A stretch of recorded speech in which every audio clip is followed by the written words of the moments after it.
Boa noite, pessoal. Sou Robert Cruz.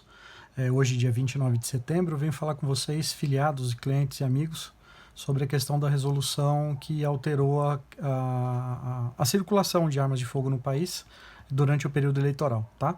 Então, eu acabei de fazer um trabalho aqui com base de pesquisa no site do TSE, ou seja, no site do Tribunal Superior Eleitoral. Então, ou seja, não vou me basear em achismo, muito menos especulação.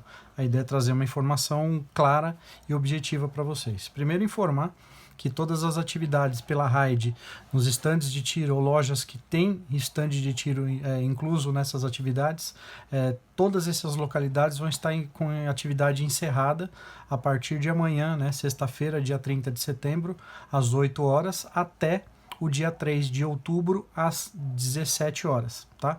Que são com base na resolução, e eu já vou explicar o porquê dessa informação. Então, todas as atividades da RAID, com exceção de comércio de armas e munição, ou as lojas propriamente dita, estarão abertas normalmente, mas todas as atividades que envolvam o uso de arma de fogo estarão suspensas de sexta-feira, dia 30, a partir das 8 horas da manhã, até a segunda-feira, dia 3 de outubro, às 18 horas. Então, ou seja, basicamente a gente vai retornar à atividade a partir de terça-feira e aí conforme o horário de cada uma das localidades, ok? Mas aí agora eu vou trazer informação técnica para vocês com base na pesquisa que eu acabei de fazer, acabei de olhar o site do Tribunal Superior Eleitoral, como eu já disse. Então, vou trazer algumas informações para você. Basicamente, a gente vai falar, então, desculpa, eu vou olhar um pouco aqui para a tela do computador, que eu vou ler algumas coisas para vocês, para a gente ter um entendimento claro, porque eu vou tentar não expressar minha opinião pessoal, mas sim o que está previsto no texto legal, ok? Então, aí o TSE hoje, na data de hoje, né, 29 de setembro, aprova lá na sessão e incorpora a resolução, então, ou seja, eles incorporaram o texto, o artigo 154A, a resolução 23.669 de 2021, que proíbe o transporte de armas e munições em todo o território nacional por parte de colecionadores, atiradores e caçadores no dia das eleições 2022, nas 24 horas que antecedem as eleições e nas 24 horas que sucedem a eleição. E aí vocês vão entender já já o porquê que a RAID, a partir de sexta-feira, para suas atividades.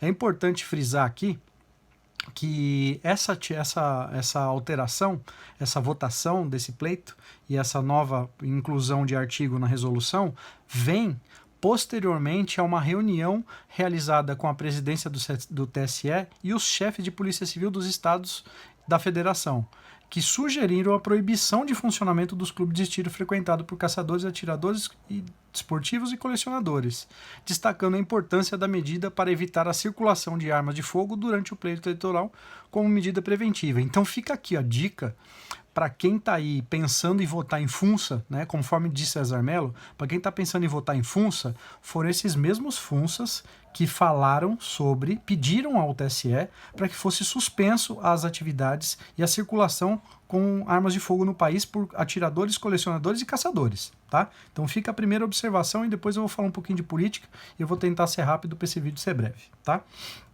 Aí o novo texto, né, ou seja, o artigo 154A, ele traz o seguinte texto: fica proibido o transporte, presta atenção, o transporte de arma de fogo e munição em todo o território nacional, por parte de colecionadores, atiradores e caçadores no dia das eleições, nas 24 horas que antecedem e nas 24 horas que sucedem. Então presta atenção numa coisa, o primeiro entendimento aqui, sai desse mundo de falar, não, mas se eu fizer o porte de trânsito, eu vou poder ir até o clube sem problema, porque o texto legal está falando em transporte. Então, a sua guia de trânsito, ela autoriza o transporte de uma arma municiada pronta ao uso. É o famoso porte abacaxi. Beleza? Então você está transportando uma arma em condição de pronto uso. Sim, você não pode fazer isso durante o período eleitoral das 24 horas que antecedem às 24 horas que sucedem, né, ou seja, posterior ao dia da eleição.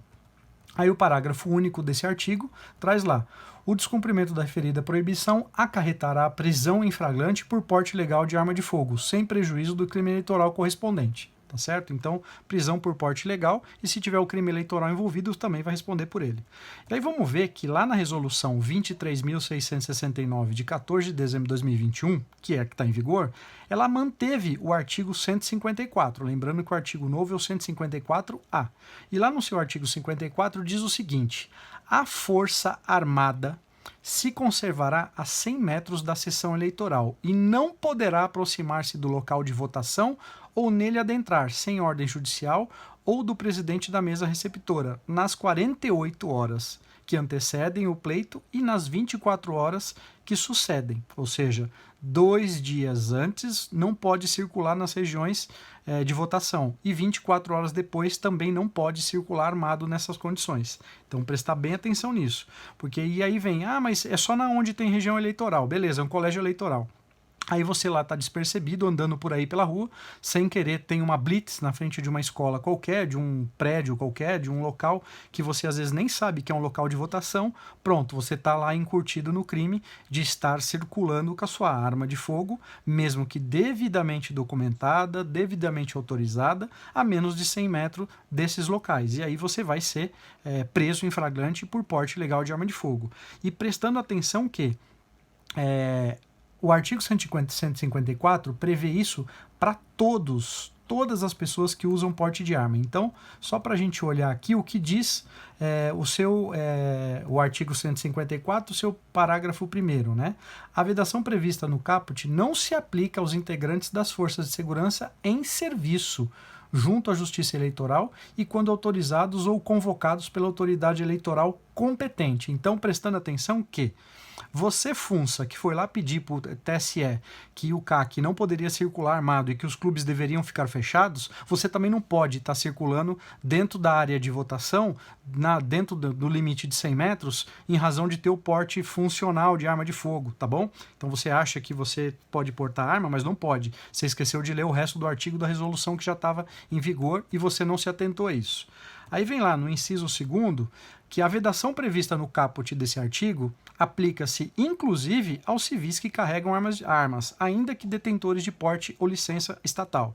Então você, que não é policial ou profissional de segurança pública de nenhuma categoria, que tem autorização para portar arma de fogo, você também não pode portar arma de fogo nessas condições, ou seja, nas regiões de pleito eleitoral, certo? Onde tem colégio eleitoral, se você não tiver devidamente vinculado à atividade eleitoral daquela sessão ou à atividade eleitoral da sua região propriamente dita, você também não pode.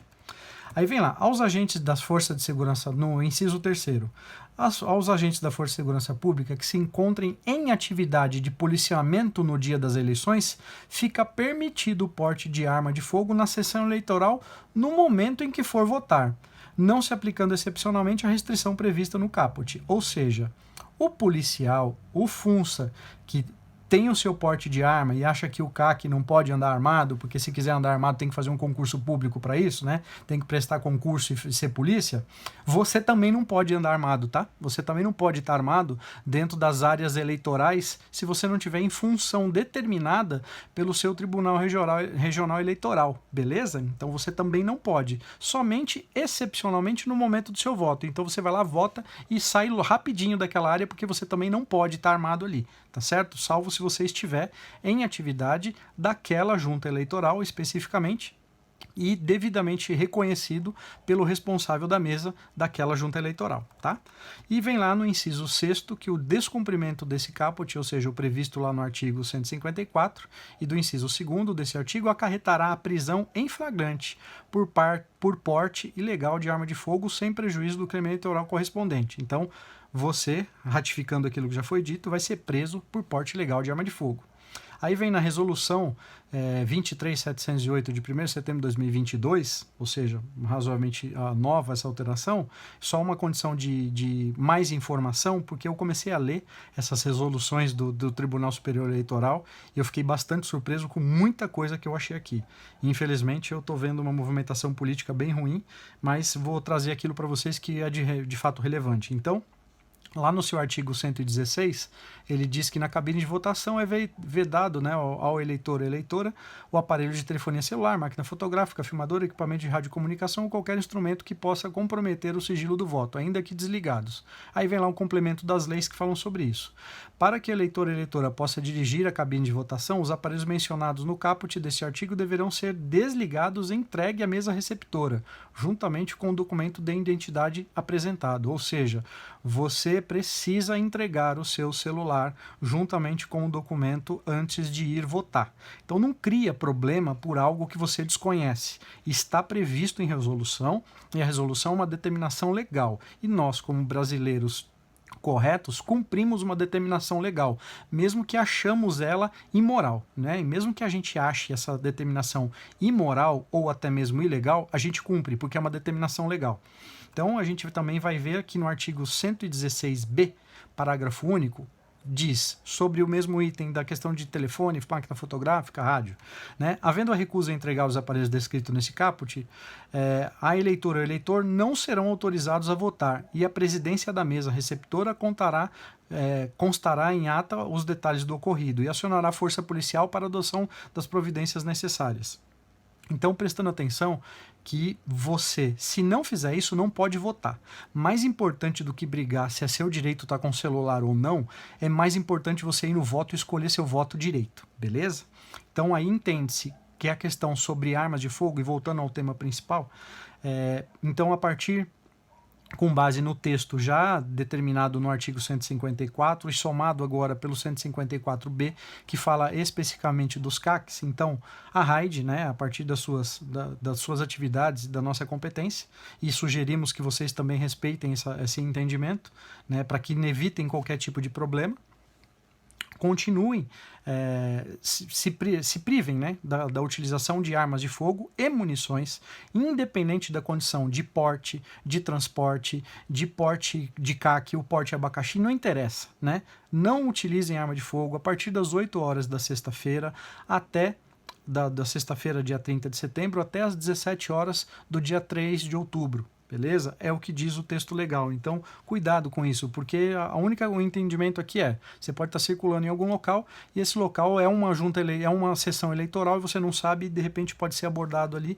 e com isso ter um problema e ser preso por porte ilegal de arma de fogo, como prevê a resolução. E aí fica a dica aqui pra gente, né? Nós estamos passando por um momento muito sério de inconsistência jurídica, né? O Brasil tá passando por uma fase bem complexa nas relações de arma de fogo. Então, se você quer manter o seu direito, quer manter a sua legítima defesa, a sua liberdade de ter ou não ter arma de fogo, e isso a gente que é armamentista respeita. Se você não quer ter, tudo bem, a gente só pede o respeito para quem quer ter. Então a gente entende e parte da premissa que o momento é agora, né? Então você, na junta eleitoral, escolha bem os seus candidatos, pense com coerência, não acredite em candidato que apareceu aí de última hora pedindo voto e falando que defende pauta armamentista. A gente já viu isso na outra eleição e, mais do que tudo, não adianta votar somente para presidente da República. Você precisa escolher muito bem os deputados estaduais, os deputados federais e os senadores. São esses que têm o poder da caneta, o que eu digo do poder da caneta. Então eles precisam ser bem escolhidos e de fato precisam representar todos vocês. E isso eu já peço a atenção de vocês também, para que a RAID, em nome da minha pessoa, do Robert, sócio fundador do grupo da empresa, a gente apoia no estado de São Paulo o Samurai Caçador, né, uma pessoa que eu conheço há muitos anos, conheço pessoalmente, frequenta a minha casa, assim como eu frequento a casa dele há mais de 15 anos, então é pessoa que eu conheço e peço o apoio de vocês. O número dele é 28357. Assim como para deputado federal, a gente apoia o Mário Vigiani no estado de São Paulo. Número 2838, também pessoa que eu conheço há mais de 20 anos, é uma pessoa que tem lutado muito pelas atividades com arma de fogo, né? Uma pessoa que luta, é um advogado, tem bom entendimento e não tem medo de bater de frente com o sistema. Então a gente precisa escolher pessoas que passam a ter o poder da caneta. Aí no estado de Goiás a gente apoia o Samuel Colt, incondicionalmente, uma pessoa que eu não conheço pessoalmente, mas tem tido relação de atendimento, a gente tem se falado há muito tempo. sobre questões de eleição, sobre questões de arma de fogo. É uma pessoa que tem a minha confiança, tem o meu entendimento do caminho que estava seguindo. E aí, em razão de toda a inconsistência jurídica que a gente tem passado, foi uma pessoa que optou em vir para a área política para tentar fazer dias melhores no nosso futuro. Então, o Samuel Coach, no estado de Goiás, é o número 27357. Tá? E o César Mello no estado do Paraná, também para deputado estadual, uma pessoa que eu não conheço, nunca tive contato, nem mesmo telefônico, nada, nunca falei, mas é uma pessoa que eu conheço e sigo há muito tempo. Então é uma pessoa que eu apoio no estado do Paraná, que é para deputado estadual, número 11357.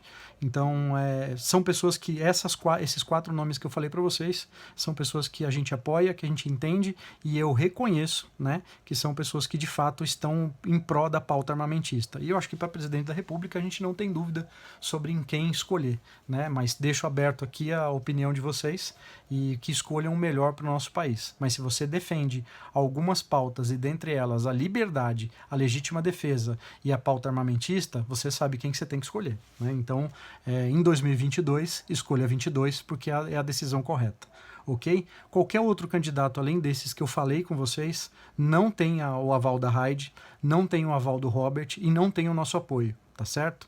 Então, cuidado, peço atenção de vocês para isso e que vocês, de fato, consigam ajudar a fazer um país melhor e um local melhor para o próximo ano, tá bom? Obrigado a todos, fiquem à disposição, contem com a gente.